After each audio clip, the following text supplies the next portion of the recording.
And it says stop broadcast. So I think we're live. Right on. We'll figure this out. And if we don't see the camera, all that they're missing is you in a sporty black and blue ensemble and me with the challenge shirt. So that's challenge accepted. All right. Hey, good morning, good afternoon, good evening. This is Charles Trilling here with Jon Levesque. We're going to walk through some cool flow stuff. We were talking about what's the most popular topics that we've done webinars on, and they were looking at industry and persona verticals, manufacturing, finance, and Jon actually said we should pick out business analysts. So I don't know if that strikes a chord in your heart, but we're going to get to that in a second. What we're going to talk about first is I was actually on the Power BI blog. I know, surprise, surprise, check on the Power BI blog, and noticed the coolest blog post ever. So I think they're seeing your screen. Can you go ahead and bring up Ruth's blog post? I think I had it open in another tab. You know what? I think I might have closed it. You're going to close it? Well, what we're going to have Jon do is go to community.powerbi.com. And we're going to show you this really cool blog post. I've asked Ruth if we can republish it. She said yes, so it's going to be on the Flow blog. But if you don't want to wait, you can go ahead and take a look at her blog post. And what she's doing is using Flow to go out and send the information to ice cream trucks. I don't know if you looked at the blog post, with the weather report. And then what she's doing is actually pushing that exact same data into her reporting system. And what she can do then is go out and start tracking things like margin based on the weather itself. So she can go out and say, based on sunny days, we make more money on ice cream. Based on snowy days, we actually make less money. Shocking, I know, but the correlation of the cohorts is still really cool, and what she's done is amazing. So it's awesome that she has that data to say that snowy days sell less ice cream. Yeah, and in Sweden, it would be like the sunny day. You know, actually, I'm speaking out of Seattle context. That's not fair. Yeah. So, Jon, what else do we need to mention? We need to mention the fact that I'm going to be managing the Q&A. So if you actually have any questions, you can't talk to us, so you need to type it in. So me and Jon, and I think some of the other team will probably be helping me out. And of course, as we found out 2 webinars ago, the peanut gallery actually is often better equipped in some cases to answer the questions, which also brings us to another point. These are shared notes. So if you have private confidential information about rashes or other medical ailments, you may not want to share those with the entire planet. And yes, we are recording this live. So if you actually started a couple minutes ago, you're hearing the beginning of it, and you can fast forward to live. And of course, when we finish, you can go back and listen to the beginning. So with that, I don't think there's anything else. I think it's just over to you and actually walk you through the awesomeness that is Flow for Business Analysts. Right on. Well, good morning, everybody. You know, the first thing I want to do is do an intro of myself, and then I also want to see if anyone who's out there listening right now is unfamiliar with Flow. Maybe this is your first time hearing about Flow, your first webinar with us. Let me know if there's anyone like that here watching. But about myself, I'm Jon Levesque. I am a senior program manager here on the Flow team.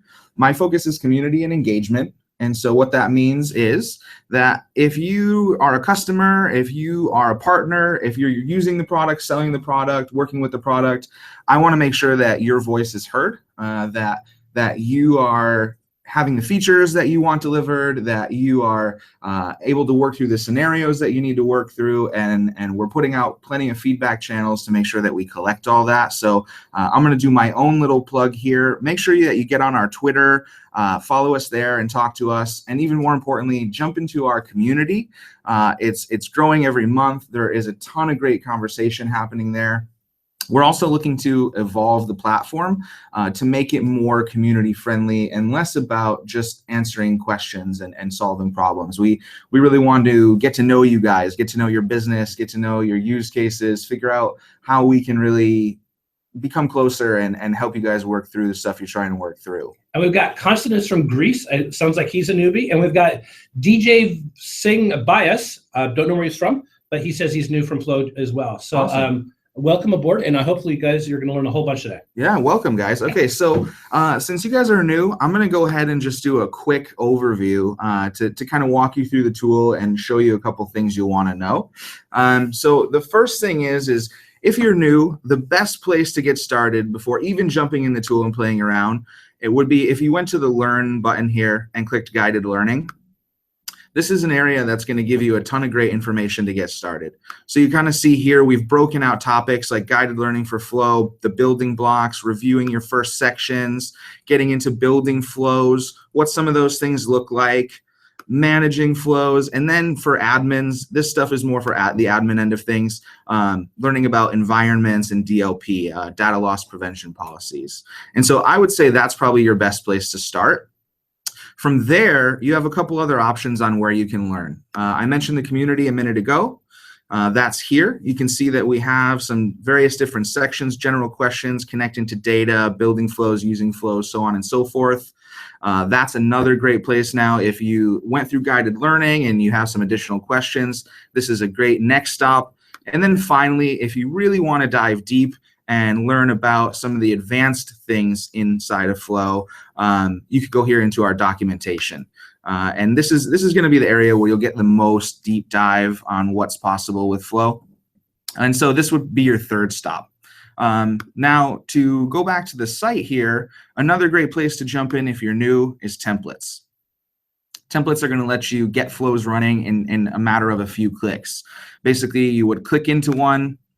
You would ensure that all of your credentials are here. So you can see that mine's already set up for notifications.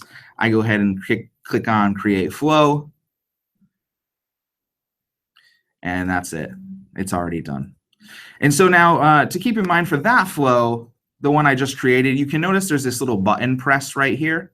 And so what that means is you have to actually manually kick off that flow with a button. And the best way to do that's going to be through our mobile app. We actually have a mobile app on all major platforms, Android, iOS, and Windows now. You can download those from your respective stores, and those are going to help you power your button flows much simpler. Awesome. And then now let's go ahead and kind of jump in. I'm going to pull up my notes for me here real quick. Yeah, absolutely. I think we're going to go ahead and start with, where are we here? All right, let's go ahead and start building some flows and kind of show you some best practices there. So the first thing I want to cover is building flows on a schedule. And so we have the scheduling tool here, and this is good for a few different things. So you can see that the trigger name is called Recurrence. And so Recurrence is a great tool for a few different things. One thing it does is it allows you to save flow runs. So for instance, you could trigger a flow off of SharePoint that says when an item is created or when an item is updated. And so then what's happening is Flow is consistently checking that list for new items, right? Well, let's say that you had a SharePoint list that it didn't need to be checked in the instant something was created, where you could do this once a day instead. Well, so you could start a trigger on Recurrence and say that every day, and then every one day, we could add a SharePoint list here.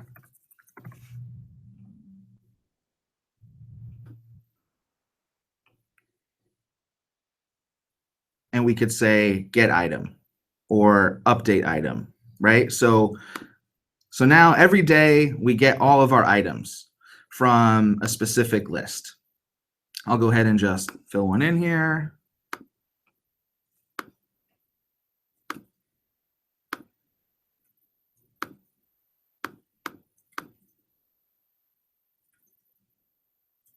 And of course, it's not going to work because I'm demoing. Perfect. Let's try something different since that wanted to be a pain. Let's use Excel. So what you'll notice actually too, the other great reason to use Recurrence is that Excel actually doesn't have its own triggers. Excel actually only has actions. And so to actually trigger off Excel, we have to use Recurrence.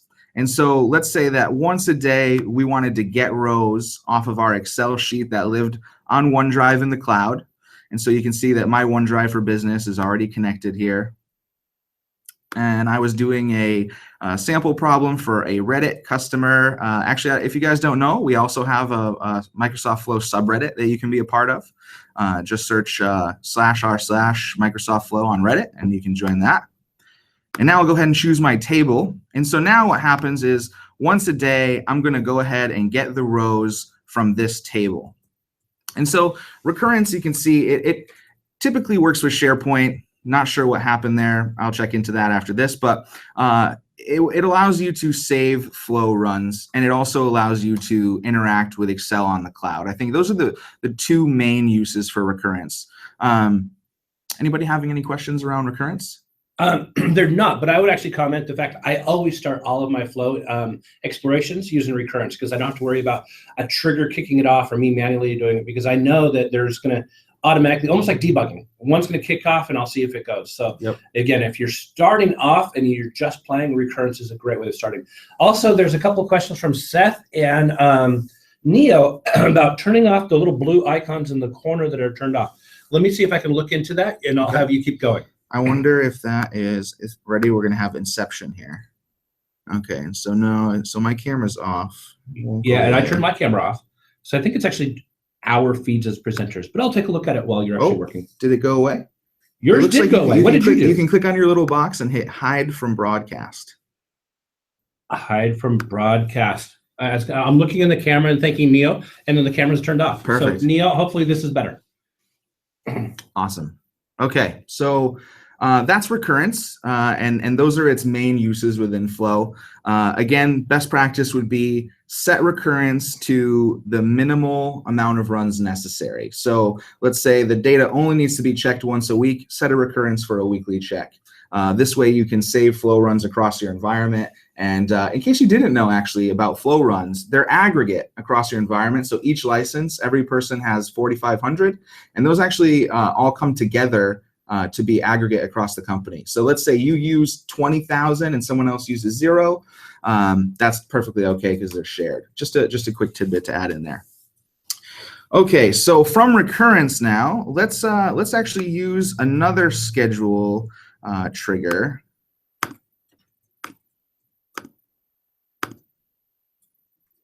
Whoa, lost my broadcast, and we're back. All right. So now we can see that we have some actions called delay or delay until. And so what we can do here is we can actually trigger off of something else. Like let's take a SharePoint list. Let's see if SharePoint's going to work for us this time. Nope. One more time. There we go. Okay. When a new item is created, we'll go pick our SharePoint list. Now, here I have a SharePoint list where we hold our tweets. And so what I've actually done with this list is I've democratized it so that— Trevor's asking, can you give us a control positive or a control plus sign? The text in the browsers, there you go.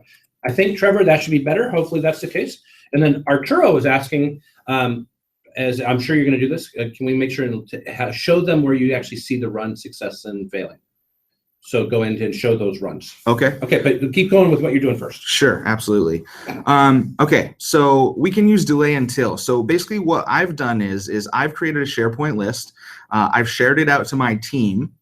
And I said, hey guys, if there's something that you come upon that you think that we should tweet about, go ahead and add it to this SharePoint list.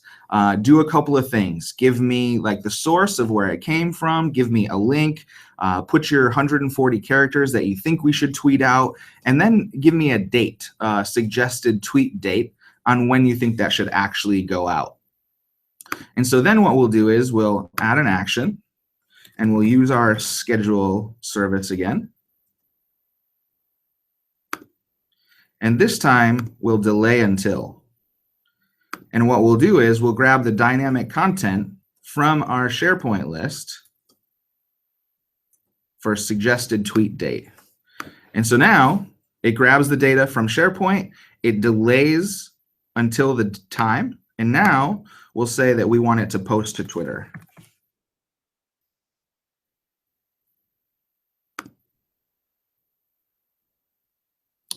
And what we'll do is we'll again use dynamic content from our SharePoint list. We'll grab the tweet content field. And that's it, simple as that. So essentially what I've done here is I have created an automated Twitter posting for you using delay until. So basically the whole team can now contribute to the list and democratize tweeting. If you wanted to get really fancy, you could put an approval process here in between and say, I want to approve tweets that are added to the list before they go out. This way, a marketing person or a team could be in control of the messaging that's actually going out to the public.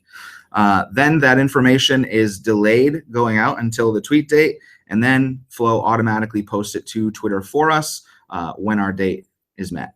And if you want to see that, Merwin did a webinar with us 2 weeks ago. Yes. So make sure and check out what Merwin's webinar 2 weeks ago. Am I in the right place in the script? Yes. Yeah, and so actually, I'm gonna talk a little bit more about approvals as well. Good. I went ahead last night and kind of set up a big approval flow. I didn't want to take the time and do it here in front of you guys. So let's just go ahead and abandon this one. All right, Edge.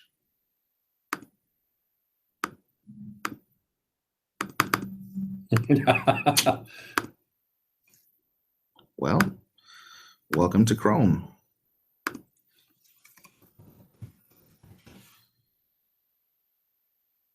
Jonathan, what is your focus for today? My focus for today. Did you see the screensaver? Oh yeah. Good morning, Jonathan. What is your focus for today? So my focus typically is when it's crunch time, it's get shit done. Get shit done. Yeah. And so every time I pull that up, that's what I see. And today it's going to be get webinar done. Today's get webinar done. Hopefully, guys, you can see the Chrome browser is now open. Yes. And Jonathan's doing a reset in a new browser. He lost the UI in the Edge instance that he had. So yes, hopefully we can open up that. Oh, actually, you were going to open up one that was pre-baked anyways. Going to open one that was pre-baked. Oh, yep. Perfect. This is the perfect timing for that. Let's see if Edge wants to give us any response. No, it still doesn't. Okay, so no love. So unfortunately, then I am unable to get into my SharePoint list to show you guys how I set this up. But basically, what I created was a basic sales lead list. Where a person on the field, let's say Dave from sales, is at an expo and he's meeting customers on the floor. He's entering their information into the SharePoint list, and he's basically stating a few different preferences, like here's their contact information, how do they prefer to be contacted, what products of ours are they interested in. And so then what we did is we started an approval. So the approval title says, let's add a new contact to the warm sales lead list. It's assigned to, I just assigned it to myself for simplicity here. And then what I've done is I've actually populated these fields with a lot of the dynamic content from the list. So this way we can just build a nice form email and all of that information gets populated for us, and we don't have to worry about this very often. So another best practice to keep in mind is when you're doing approvals, always make sure that you have as much information in the approval itself as possible. This way, the person who's doing the approval doesn't have to go to the link here into the list to dive into the details, to look at what's happening. The email that they get will have all the relevant information for them to make a decision. And so this saves time on both ends, right? It saves time for them not having to go into the list to look for the details they need. It saves time for you in having your approval made that much quicker. And so as you can see, like this is the interesting piece to keep in mind right here, the created by display name. And so what that represents is, let's say that Chuck here went and created an item in my SharePoint list, my warm lead sales list, right? So the created by display name shows Chuck was the one that actually made that entry. So then this way you have a record of who's making the entries, who introduced the leads, and if you have sales benefits or bonuses for those kinds of things, it's an easy way to track that. And then what I did was I went ahead and put in all the relevant details, the first name and last name of the customer, where were they met, on what date, what products are they interested in, and how would they like to be contacted. And so now what I did was I started a condition chain, actually. And so the condition chain looks a little bit like this. So if the response of the approval is equal to approve, I decided I wanted my flow to take a couple additional actions for me. So now I have it doing a second check to see if the contact preference for that person is email. And so then I actually did a third check to say, has initial contact already been made? And if it's equal to false or no, then we take an action. And so then the action is to send an email. And so automatically, if we walk through this flow, if we kind of recap what it does, the sales guy on the floor makes a new lead. It's sent off for an approval to be added to a list. Once it's approved, it goes through a series of conditional checks to make sure that the person wants to be contacted by email and hasn't been contacted already. And then what I do is I created a form email here to say, okay, cool, let's send an email to this person. Let's say, hey, first name, Contoso Flooring has the info about that product you were interested in, which you requested, right? And so that's a decent subject line, maybe a little bit heavy-handed. You could refine it. But then we dive into the body and we say, hi, I was told by one of our product demo guys over at this event, I use the title field for the event name, that you're interested in getting some additional information about the whatever flooring they were interested in. Let me know what kind of square footage you're working with and any budgets we should keep in mind. Let's see what we can get you some new flooring laid down. And so what this does is it completely takes 5 steps out of your day, right? Where you would have got that contact, you would have had to follow up an email and ask those questions. Now Flow is doing that all for you. And then to finish this flow and keep it clean, we actually do an update item here at the end. And so what that is we update the SharePoint list. And so it requires a few fields, right? The ID of the list, the title field has to stay the same. What's your list name and SharePoint site? And then what I did is in the initial contact field, I update to yes. And so then that way, when this is run the next time and it checks for initial contact, it'll be true. So then that way another email won't be sent to that same person. And so this is a best practice for approvals as far as making sure that there's plenty of information inside of your approval. And then I actually went ahead and kind of showed you guys a few best practices as well. Using your dynamic content is key. Making sure that you're using that as much as possible is going to save you a lot of time in the long run. And also in how to use email contact forms, right? You want to make sure that you have the right fields to fill in the right information so that you are indeed saving yourself that time. So you are indeed communicating to the customer efficiently with information that they actually wanted. And then ultimately making sure that you're always closing the loop on the activities you have, where if you're automating these things, you want to make sure that the automation doesn't accidentally happen again and again and again and annoy your customer. Any questions on that piece? Ashok was asking about putting data into an Excel spreadsheet. There are several templates that show how to do this, but it sounds like he's got a more complex scenario involving real-time sensors. So we'll dig into that. Okay. Otherwise, I think they're actually on track, and I just need to stop pulling you away from your script. That's okay. No worries. I want to make sure that we give time in between each one too, in case people have questions. Okay. So I think from here, the other piece too, as a best practice on approvals, is you can also send push notifications. Like so for instance, if we're going to send an approval, we can also send a push notification. And so I won't go into building a push notification, but just want to make mention of the fact that if you send an email and a push notification, your response rate is going to be much higher. And the best way to do push notifications right now are to use the Flow app. That's a built-in feature, and one of the biggest benefits to having the Flow app is the ability to do push notifications to it. All right. Now I want to kind of jump into something a bit more advanced even. And what I'm going to do is I'm going to actually show you another demo that I've already created. And so this one is pretty interesting, where the scenario is a communication needs to be sent out around the world.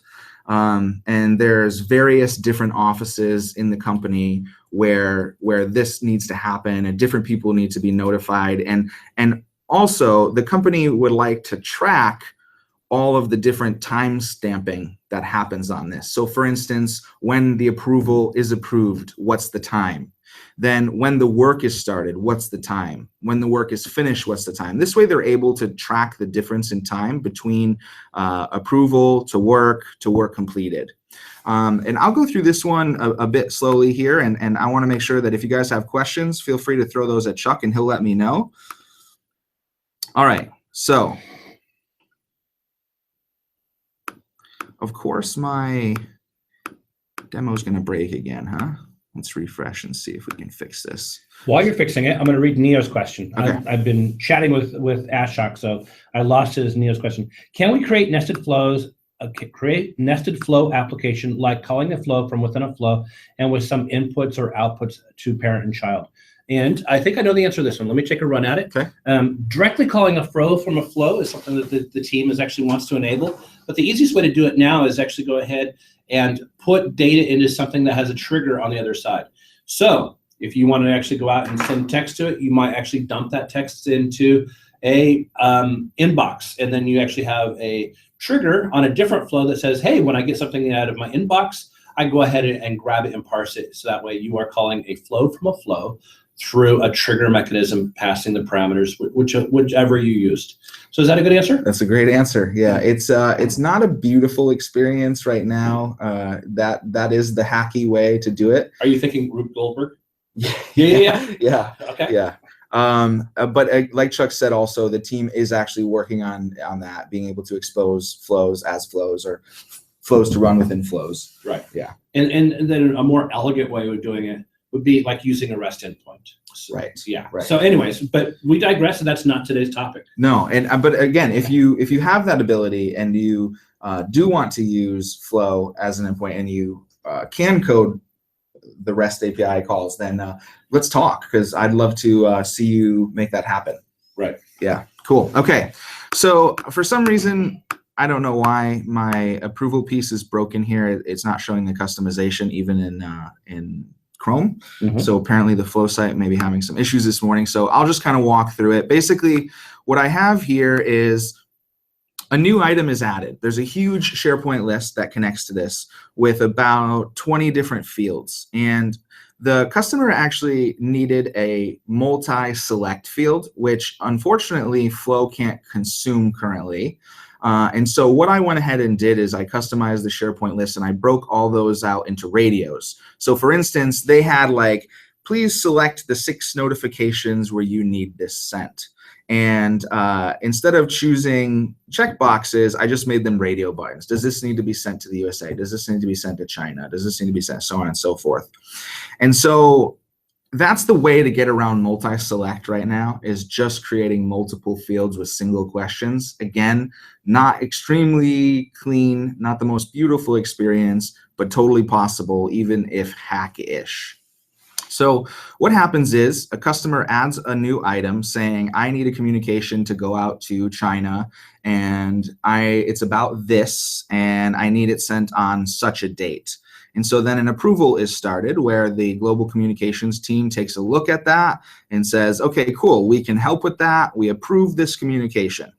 And so now what I've done is I have used the compose action, and I have entered a timestamp function here called UTC Now. And so the way you would do this is you would actually, why isn't it letting me edit my flow?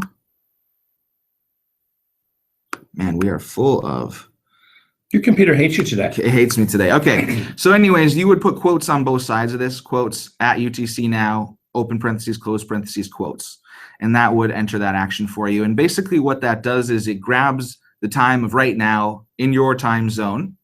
And then what we do is we say to update, this is actually update item. I've just changed the names to kind of show you what actually happens. So the approval gets completed and the date approved output from our UTC Now entry gets entered into the date approved field. So this is where they can track when the approval happened. Now, this says send start request email. And the thing to know about this is actually the send email with options action. And so because you want to make sure that you have the option here where you can create a little button for them to click, which is another trigger in and of itself. And so the user option I created here is start work. And so a little body just saying, hello, the following has been approved. Could you please start work? The importance is normal. And so then the user would click start work. Upon that click of start work, we would again grab the compose action, if we can, if it'll ever let us open it up. We grab the compose action again. Let's see what, I don't know why it keeps closing it on me. And we put the same function code again. And again, we do an update item. And again, we start that same thing, send email with options to mark the work completed. And so what we could do is grab the user from our previous email and enter it into our new email to make sure that when work is finished and completed, the same user is marking it. Now, again, we grab our timestamp and we update our completed field. And now I actually wanted to kind of just jump in. Actually, you know what? Let me hide this. Before I do that, does anybody have any questions so far on this piece? No. No questions so far. There are far. questions, but they're not specific to what you're asking. Okay, perfect. Okay, so the interesting part about this compose action is that you can actually do some interesting things with time and dates. So for instance, we could grab a date inside of our SharePoint list and say that we want to check for items that are 20 days old beyond this date, right? Less than 20 days old. And so you can use Azure functions, logic app functions. What's the proper name? The logic app function language. I think it's just Azure Azure functions. Azure functions. Yeah. So logic apps. Yeah, you can use your Azure functions, logic apps language, also in Flow here to get really in depth. Now, to be totally honest with you, this is a bit beyond what I typically do, but this actually came from another flow that I saw from a customer, and they said, "Hey, we're trying to do a check against time," and so this is the code that they use, where they actually taught me something that could be done. And so just wanted to make sure and share that with you guys as well. And so as you can see, this flow is pretty stacked. There's a lot of actions taking place in it. The cool part is that you could actually add additional approvals in here. And let's say, for instance, that you wanted to do 2 approvals. Let's say that an item had to be approved by 2 different people. You could either A, stack those where one approval kicks off another. You could actually also put those in parallel so that an approval is started in line for both. And so that's one of the cool things about approvals is actually, this is new. Merwan did a demo on it a couple of weeks ago, and so that's probably the first introduction you may have had to it, but our previous tool didn't allow you to do any of that, and so it's getting better as we move forward. We're definitely making a lot of investment there into approval as well. Cool. And so, yeah, that's the compose action. And I hope that adds some value for you guys. I know that time stamping is a question that I see a lot about. And so definitely wanted to cover this piece to show you guys how we at the Flow team think of doing time stamping so we can do measurement between. I'm not sure that I understand UB400's question, but he says, when editing an existing template, like what you're looking at, okay, such as the CNN Daily Digest, how can we view the entire code for each step, is what he's asking. Currently, only the last bit of code shows. So let's go see what he's talking about. Yeah. So hang on a second, Mr. UB400. CNN. I love these names, by the way. Daily Digest of the top CNN news. And by the way, if you guys missed that, what John quickly went through and did is he actually opened up the template library that has got examples for pretty much everything. Yep. I like the feed your dog in the morning after your alarm goes off. It's one to check out. I actually, you don't even have to jump into templates. You actually have a search templates box right here at the top. And so you saw I did CNN, and then I just went ahead, and once it popped up, I chose that. You pulled that one up? Yeah.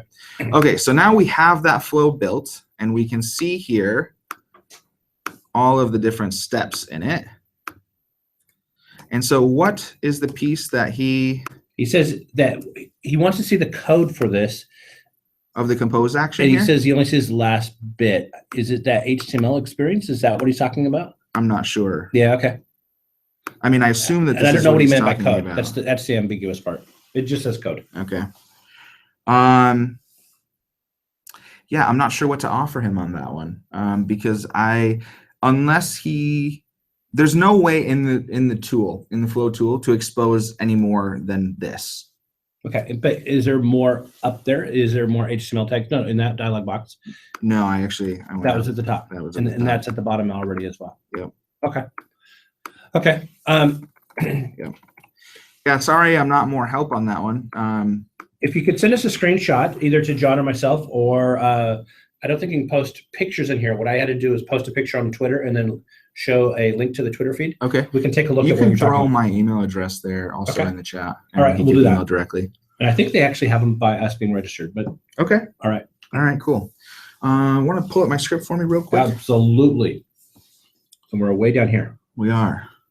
Oh yeah, okay. So I wanted to actually show you guys, since we were talking about the compose action, and actually UB400 has brought us to a good place, because you can see here a lot of the advanced actions like filter array, apply to each, like compose. And so then what we can do is there's actually some additional resources around that.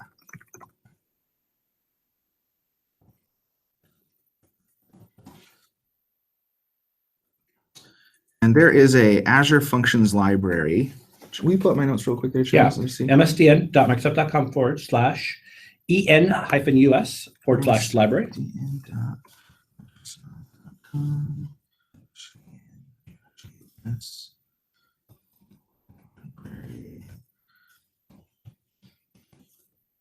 Six, 4, 3, 7, 7, 8, 9. Hopefully we got that right, so we don't have to do it again. Perfect. All right. So here, if you guys are really wanting to get advanced, if you're really wanting to dive into some flows and create some things like this with filter arrays, with checks, with apply to each, with compose actions, the place to learn a lot of that stuff is going to be right here in your workflow definition language schema for Azure Logic Apps and also Flow. You can see that there are going to be a multitude of different things you can do, lots of outputs, lots of actions. I'm not going to get too deep in here because, to be honest, it's a bit intimidating and overwhelming for people who are probably new to the product. And so for those of you who are new, please don't be put off by this. This is only if you're looking to get beyond what is out of the box for Flow. If you're looking to do some really custom things, this is the area you would go. Now, again, for the rest of you guys, if you're new, make sure that you're testing out templates. And I love what UB40 or 400 said about, hey, if I use this template and I open it up, can I get more code, right? What that shows is he's opening these templates up. He's looking at how they're made. He's trying to understand how it's built. And so for people who are new, I would say that also is a wonderful way to get familiar. It's probably one of the ways that I'm just another piece of info. I'm only on the team for 2.5 months. Prior to that, my exposure to Flow was pretty limited. And so everything I've done here today and showed I've learned in a couple months. And this here, this has been a way that has been super helpful for me to learn as well. Don't be afraid to get in there and break stuff apart and break flows even, and see if you can fix them from there. What if the error language makes sense to you? It's a process, and there's a lot of information out there to support you. But I hope that in showing you this, you don't think that this is what you have to be doing, because it's absolutely not. I actually also wanted to. Someone asked a question a little while ago about showing flow failures and flow runs. Mm-hmm. Let's go there real quick. Let me pick a flow of mine that I know is. And with our karma for the day, we should have lots of failures to see. Oh, yeah, absolutely. So I'm just trying to decide which one I want to use here. Okay. I think I'll check out this one.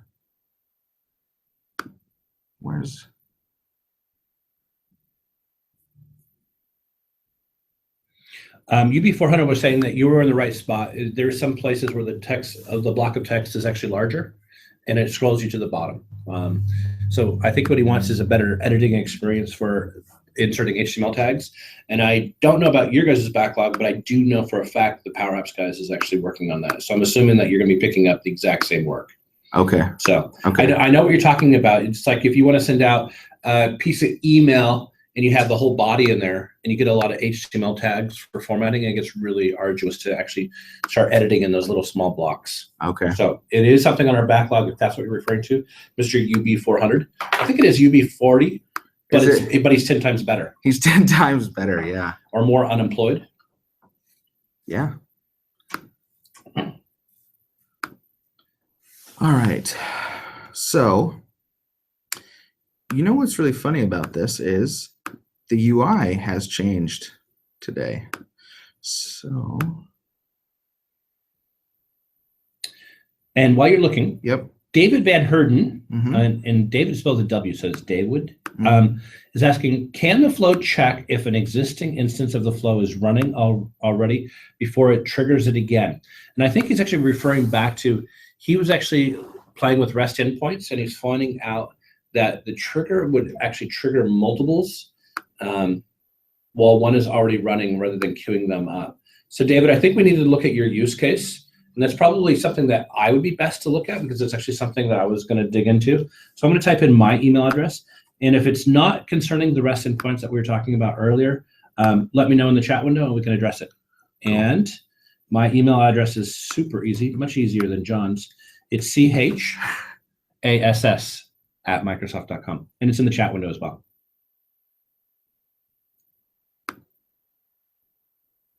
Ashok, you can either email that to John or me. Again, the fact that you actually are seeing a corrupt Excel file means that what's happening is almost positively that real-time sensor data is doing naughty things and opening up the file through direct I/O. You should not do that. You should be opening up Office documents to their APIs, and you can never break them in that case. So somebody's doing something naughty on your side, but we can go out and take a look at it. And of course, as everybody on the phone call probably realized, all the Office documents are big zip files. Did you know that? If you take a .xls and rename it .zip, you can open it. I did not know that. So we learned something. Wow. We'll actually have John maybe demo this if we've got a chance. And what somebody's doing is they're opening up those individual XML documents and doing direct file I/O and then trying to reassemble that entire file. And you shouldn't be doing it that way. The fact that I know about it, well, I'll let you guess if I've done it in the past. Probably. Yeah, this is a do as I say, not as I do. So funny enough, I actually am not sure where they moved. There was a little eye that was right here, where you could get into your flow runs and see failures and successes and checks and all that good stuff. And we did an update today. We did an update today, and I'm honestly not sure where they put it. I'm not finding it in the UI, which is kind of silly. It should probably live under these three buttons here. Anyways, let's move on. I'm going to touch on the admin center for you guys. And what I'm going to also do is I'm going to figure out where they moved. Here's your eye. Yeah, what is up with that? It's in the admin center now, just like, I'd like to take credit for it, but I don't get any credit. It was actually Jerry Weinstock. It was actually the guy that says, hey, they're now in the admin center. So Jerry, kudos to you.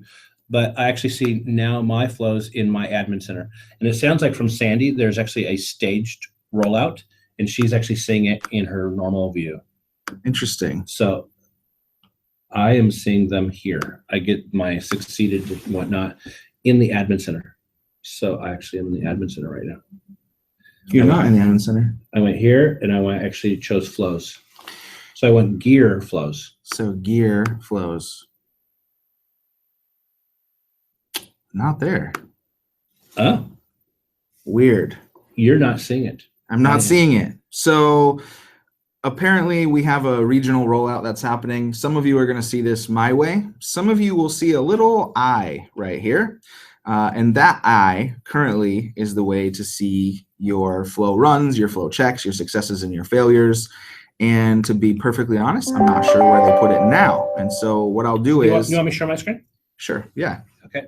So let's see if we can actually get Chuck's screen to share. And can we get an ACK on the YouTube window that says that you've got it? My administrator is updated and Jerry's is not updated. Okay, fine, fair enough. So I want you to let me know, Jerry or Sandy or Ashok, when you can see my screen. I wonder if I have to stop sharing. I think I am sharing. Yes. Oh, hi everybody. Oh, it's here. It's not that camera. Okay. I have nobody acknowledging the fact that we are seeing me. They're looking at me. They're looking at you, not looking at me. Try this.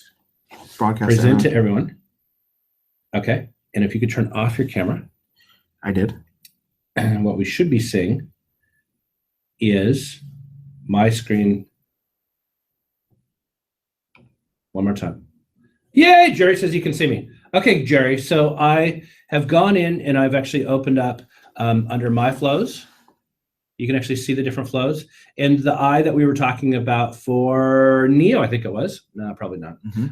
I can actually see all of the runs I've done. And you can actually see that I actually went ahead and I actually have something that responds to a tweet every time a tweet comes in. And I actually am putting that into a REST-based data set for Power BI. So that's what I'm doing here. But here's all of my different tweets. And this one here, I'm going out and actually pushing from a Power Apps back into a REST-based data set. So if I sound like a one man or a broken record, a lot of my stuff ends up being pushed in data sets. Now, what I promised you, Ashok, was I was going to show you that all Office documents are zip files. Now, we were talking about a Excel files. Oh, actually, this is recent. So I'm going to say open file locations. And I'm going to go ahead and say rename. And just so I remember where it came from, I'm going to add a .zip to the very end of this and say yes. And this is a good one that I don't want to break apart. But if you take a look at it, I have now gone ahead and taken a document for a very NDA topic that I shouldn't be showing and breaking that down into its constituent parts. I love it. So with that, Ashok, almost certainly what's happening is somebody is doing exactly that in code and then writing to those individual files. You should not be doing that. It's a good way of breaking your Excel document, and I can see it the second you send it to me. It won't look like the right file format, and Flow can't do that. So, okay, with that, I'm going to go ahead and stop my screen sharing because hopefully you saw it, and I'm going to turn it back to, hey, Seth, it was very nice seeing you, and I'm going to hand it back over to John. Awesome. And I think we're ready to close at this point. You're kind of... I actually just wanted to touch on a couple things really quick. Okay. Here you can see the admin center. Actually, do we see my screen there? Not yet. Yes. Okay, so what we see here is the admin center. And we can see that we have different environments and then data policies and data integration policies. And so I'm not going to jump into these. You can actually see these more in depth in our guided learning, but I just want to touch on each of them. Some best practices for environments. The way to think of environments would be hierarchically. First, the organization has an environment. Within that environment, there are different teams. And then within those teams, there are different groups. So for instance, you may have, for instance, the Microsoft, the corporation. And under that, you have a finance department, you have a marketing department, you have the cloud, and then under that lives engineering. And so environments should be thought of team-based, organizationally based, and company-based. I think those are the best way to think of them hierarchically. And then data policies should be set per environment as well. Data policies allow you to choose what connectors, what services you can connect to, what data can be shared with what. So for instance, you could do something like say, in our finance department, we don't want SharePoint to share to Twitter because no one should be tweeting financial information in any way, shape, or form. And so that's one example of how you could do it. Another is, let's say that you wanted to restrict that you could only build flows off SharePoint in this environment. You could do that as well. You could also have wide open environments where anything is acceptable and creativity is not stifled in any way, and you just tell people to go make it happen. All of that's possible with DLP and environments. And that's really just what I wanted to touch on there. Let's take the last 10 minutes, and I'd love to take some questions, whether they're regarding the topics we talked today or others. Feel free to start throwing them at us. Not seeing a whole lot. Okay. So with that, let's just do a quick scroll. Apparently people weren't seeing my screen share, so I apologize for that. That's okay. And that's all the verbiage I've got. Okay. So with that, guys, hopefully as a new person or a business analyst, you got a good value actually out of learning how to get started with Flow, using templates, using approvals, using scheduling, and then advanced actions. David, if you could send me more information, I sent you my email address for the REST endpoints kicking off multiple flows. I'll dig into that. Ashok, if you could send Jonathan or me that Excel file. Again, Flow should never be breaking those, and it's unlikely it is. It sounds like you've got some real-time sensors that are dumping data into it. They are probably doing it in a naughty way, because real-time is not something our Office APIs usually like. With that, guys, I'm going to bring this to a close. Next week, we are off. There is no webinars next week because of Build, and I'm in St. Louis for the Focus User Group event for Power Apps, Flow, and Power BI. So awesome. If you're in St. Louis, I'll see you there. And I'll be at Build, so if you guys are there, I'll see you there. Thanks, guys. And stop broadcast.